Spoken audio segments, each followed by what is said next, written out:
Un syndicat de copropriétaires peut-il résilier un contrat d'assurance reconduit tacitement sans avoir été informé à temps ? La question mérite d'être posée tant le vide juridique profite peut-être trop bien à certains assureurs.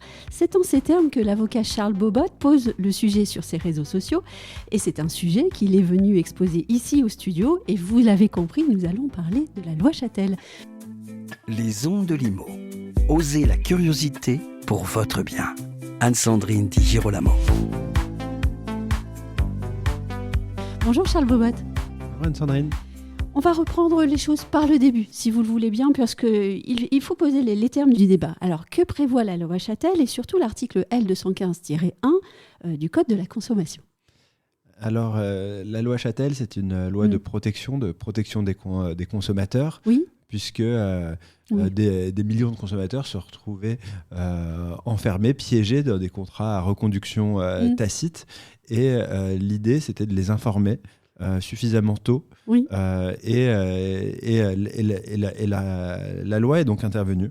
Donc on a cet article 215-1 dont je vais vous lire quelques dispositions. Oui, on adore la littérature. Pour les contrats de prestation de services conclus pour une durée déterminée avec une clause de reconduction tacite, le professionnel prestataire de service informe le consommateur par écrit, par lettre nominative ou courrier électronique dédié, au plus tôt 3 mois plus tôt et au plus tard 1 mois avant le terme de la période. Cette information, délivrée dans des termes clairs, compréhensibles, mentionne dans un encadré apparent la date limite de non-reconduction. Oh là là. Alors là, il y a de quoi faire pour un juriste. Oui, parce qu'on a des termes qui sont généraux, qui pourront être interprétés par les juges, et chacun veut avoir son interprétation en fonction de ses intérêts. Nous, de mon côté, je représente souvent des syndicats de copropriétaires, et si le sujet est venu, c'est parce que dans le cadre d'une consultation, la question a été posée, je me suis dit c'est l'occasion de le partager au plus grand nombre pour voir si oui ou non le syndicat peut s'en prévaloir. Et alors que s'est-il passé au moins du côté des tribunaux ? Du côté des tribunaux, d'abord il y a eu une première question, c'était de savoir si le syndicat des copropriétaires qui est représenté par un syndic professionnel pourrait se voir appliquer des dispositions issues du droit de la consommation. Oui. C'est pas forcément logique comme ça. Non, c'est pas logique, mais surtout pour les adversaires. Ils vont dire vous êtes professionnel, vous connaissez les règles applicables, mais pour autant, il y a eu 2 arrêts de la Cour de cassation qui ont tranché en indiquant que aucune disposition du Code de la consommation ne font obstacle à l'application de la loi Chatel pour une personne morale non professionnelle. Alors je rappelle juste qu'il y a 2 articles dans le Code de la consommation. Il y en a un, c'est le 215-1, c'est celui qu'on a cité. Et il y en a un deuxième, c'est le 215-3, qui étend le dispositif aux personnes morales non professionnelles. Et c'est là qu'on parle du syndicat des copropriétaires, puisque c'est bien qu'il soit représenté, c'est ça que la Cour de cassation elle a jugé dans ce sens-là, bien qu'il soit représenté par un professionnel, le syndicat, lui, ne perd pas sa qualité de personne morale non professionnelle, et donc l'application de cette disposition. Et quel raisonnement la Cour de cassation a suivi ? La Cour de cassation, elle a suivi l'idée que le syndicat des copropriétaires, c'est un groupement de copropriétaires d'abord. Et que c'est comme si on prenait une société, une personne morale, une SAS, le fait qu'elle soit représentée par un mandataire social, ça ne lui fait pas perdre ses caractéristiques initiales. Donc la représentation, le mandat, ne fait pas perdre au syndicat des copropriétaires son caractère non professionnel. Alors maintenant, on va retourner dans la pratique. Est-ce que les assureurs ont pris acte de cet état du droit ? Non, parce qu'ils sont plus subtils que ça.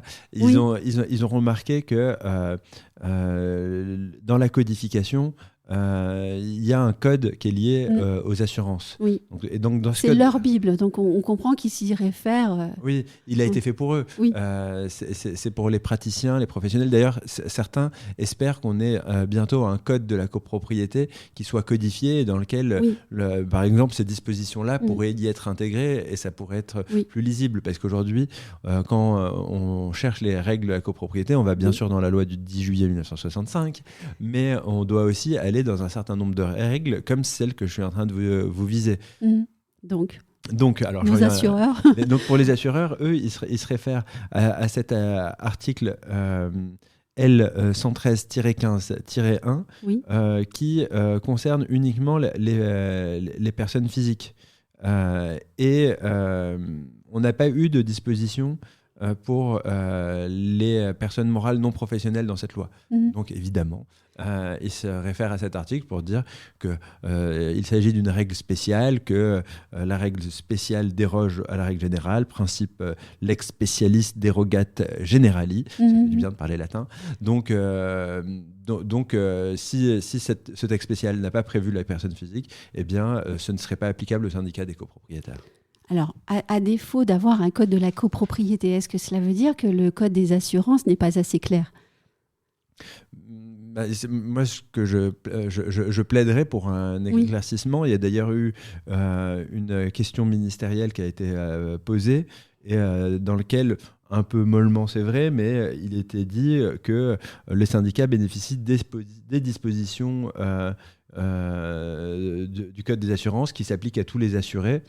Peut-être que les juges vont s'en emparer, mais après, le risque, c'est que moi, pour discuter avec des gestionnaires de copro, ils ont peur qu'il y ait une résiliation d'assurance soudaine, que la copropriété ne soit plus couverte. C'est quand même des contrats où on assure la responsabilité civile du syndicat.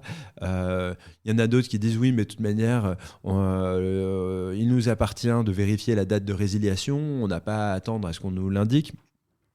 Donc, parfois, même dans notre propre camp, il y a des personnes qui se disent non, il ne faut pas trop se défendre. Non, mais vous, dans vos cabinets, alors comment est-ce que vous réglez la question et que répondez-vous à vos clients ? En cherchant davantage, et c'était justement l'objet de ma venue aujourd'hui, c'était de dire que il est également, et la thèse qu'on défend, c'est la thèse de la suppléance du droit commun. C'est-à-dire que si le Code des assurances n'a pas prévu de dispositions spécifiques, eh bien, on retourne au régime de l'article L215-3, qui était directement lié aux personnes morales non professionnelles, qui peut donc s'appliquer de manière supplétive. D'ailleurs, en recherchant, il y a un arrêt de la Cour d'appel de Bastia du 22 février 2017, et c'est le seul arrêt, à ma connaissance en la matière, j'ai fait une recherche approfondie, qui prévoit l'application vis-à-vis d'une assurance de cet article du Code de la consommation. Donc, aujourd'hui, ma recommandation, c'est quand même de faire valoir ces droits. C'est parfois des contrats qui sont pour des montants assez importants, qu'on peut être conclus par l'ancien syndic. Parfois, il y a une copropriété qui va, quand ils vont reprendre l'ensemble des contrats en cours, eh bien, il faut faire une analyse et pourquoi pas faire dans un premier temps une mise en demeure, de dire que là, on a constaté que le contrat était... on n'a eu aucune information concernant son échéance. On demande donc d'y mettre un terme, éventuellement même après le contrat, arrêter de payer les annuités et prendre une autre assurance qui prendra le relais. Bien s'assurer d'en prendre une quand même avant d'interrompre le premier contrat. Oui, mais ils ont un syndic pour ça. Absolument. Et donc, vous appelez les assureurs à avoir une lecture plus fine de notre droit, ou bien les copropriétaires à revendiquer leurs droits? Les deux, mon commandant. D'un côté, les assureurs, eh bien, les contrats qui sont conclus avec les syndicats représentés par des syndics, ils en ont par dizaines, par trentaines. Donc, généralement, quand ils discutent avec un gestionnaire professionnel, eh bien, ils peuvent avoir une application qui soit conforme, et c'est ça peut-être le point le plus important, à l'esprit de la lettre. C'est-à-dire qu'on ne peut pas penser que les textes ils ont été écrits pour écarter de ce dispositif les syndicats de copropriétaires qui sont des ensembles de profanes. Et donc, voilà, d'avoir cette application, on va dire, professionnelle de leur part, et vis-à-vis des syndicats de copropriétaires, de ne pas se laisser léser. Et si jamais il y a des contrats qui sont abusifs, c'est ça l'idée de protection, d'ordre public des protections, eh bien, de pouvoir s'en prévaloir. On sent que chez vous, il y a un réel plaisir à rechercher l'esprit des textes, à rechercher finalement un équilibre aussi. Oui. Dans les travaux préparatoires, généralement, c'est des mines d'informations. Oui. Qu'on ne lit pas assez. Hein. Oui. Qu'on ne lit pas assez.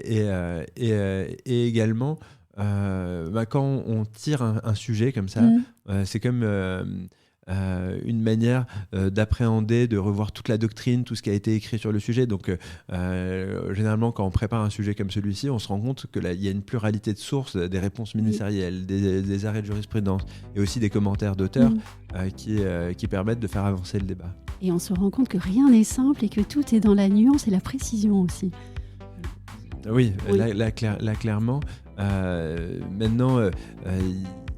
de l'autre côté, les assurances et leurs courtiers, j'ai vu également des notes de courtiers qui veulent à tout prix écarter le sujet de cette protection. Donc, c'est toujours des enjeux de pouvoir. Et oui, mais vous êtes là pour rappeler les choses à ces courtiers, aux assurances, et puis rappeler aux copropriétaires qu'ils ont des droits. Absolument. Merci beaucoup Charles Beauvotte de cet échange, et j'espère aussi que cet échange vous aura été utile, et puis je vous dis à très bientôt pour un nouvel épisode.